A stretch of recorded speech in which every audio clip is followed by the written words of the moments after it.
I am a medical student in Lviv National Medical University, second year student.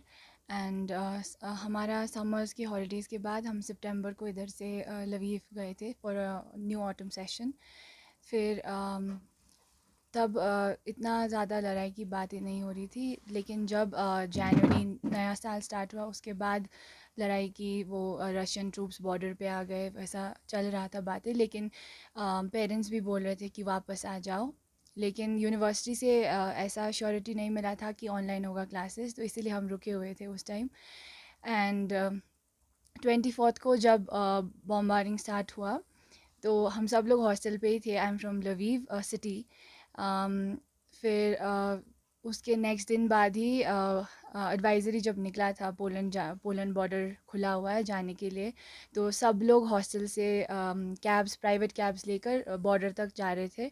तो उस time हमारे पास information ये था कि बॉर्डर तक तुम लोग कैब्स लेकर जाओ, फिर उसके बाद उधर से सिर्फ 5 किलोमीटर्स चलकर बॉर्डर हो जाएगा, ऐसे इंफॉर्मेशंस मिली थी। तो सब लोग हॉस्टल के निकल गए, तो हम भी ग्रुप ऑफ फ्रेंड्स बनाकर फिर we also started the journey.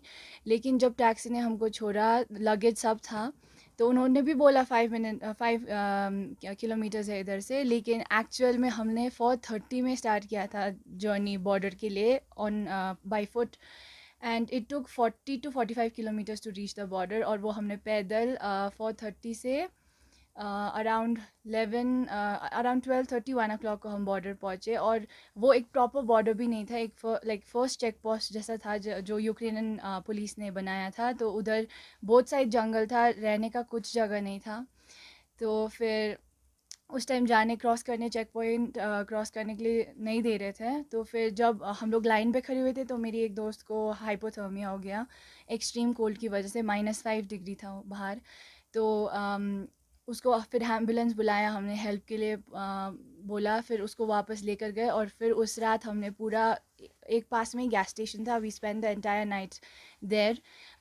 कुछ ब्लैंकेट्स, कुछ रहने का शेल्टर भी नहीं था उधर। एंड फिर जब वो वापस आई, फिर सुबह हमने फिर से line, we stayed in the line. Different nationality के लोग थे, Nigerians, Pakistani, Indians, Nepali, from Nepal.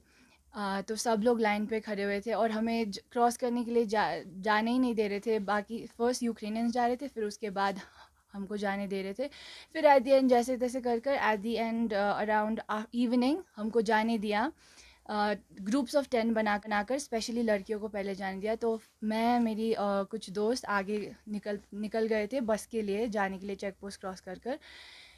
जैसे हमने पीछे मुड़ के देखा तो बहुत सारे लोग, क्योंकि उनको डर लग रहा था कि जाने देंगे या नहीं, तो बहुत सारे लोग इकट्ठा होकर भागने लगे। तब यूक्रेनियन पुलिस ने लाइक गन्स निकाल कर थोड़ा ओपन एयर फायरिंग वो सब किया। तो उस टाइम हम लोग बहुत ज़्यादा डर गए थे, दैट वाज वेरी हॉरिफिक।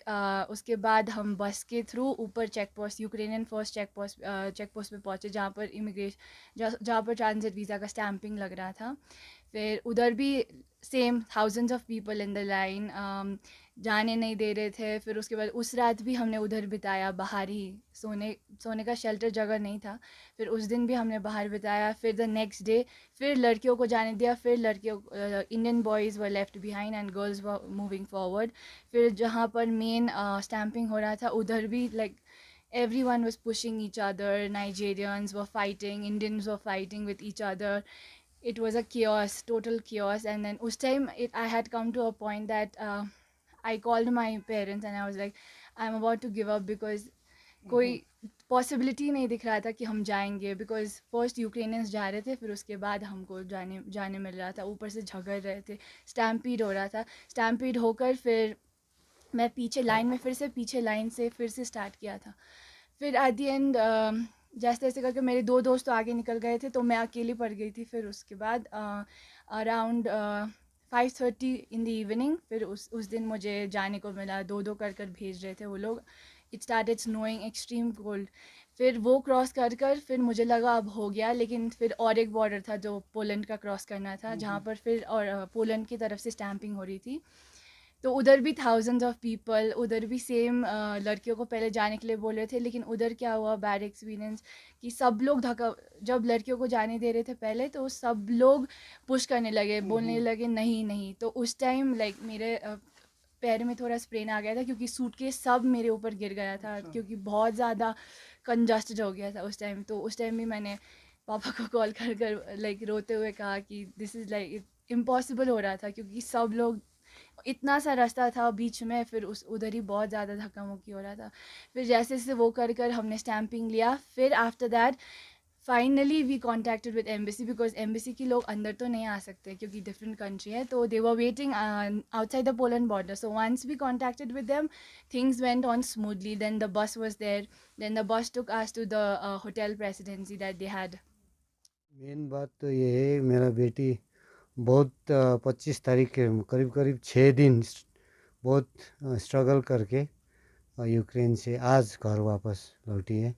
और आज सुबह दिन भी हम लोग का न्यू ईयर चाड़ पर्व है, तो उसी दिन घर वापस आ गया है। तो हम लोग बहुत खुश है, घर में वापस आए सही सलामत। ऐसा वार जोन से, वार एरिया से, वार जहाँ पर अभी लड़ाई चल रहा है, तो वहाँ से बहुत तकलीफ सह कर यहाँ पर पहुँची है, घर आ गया। इसमें भारत सरकार और बंगाल सरकार ने भी बहुत मदद किया।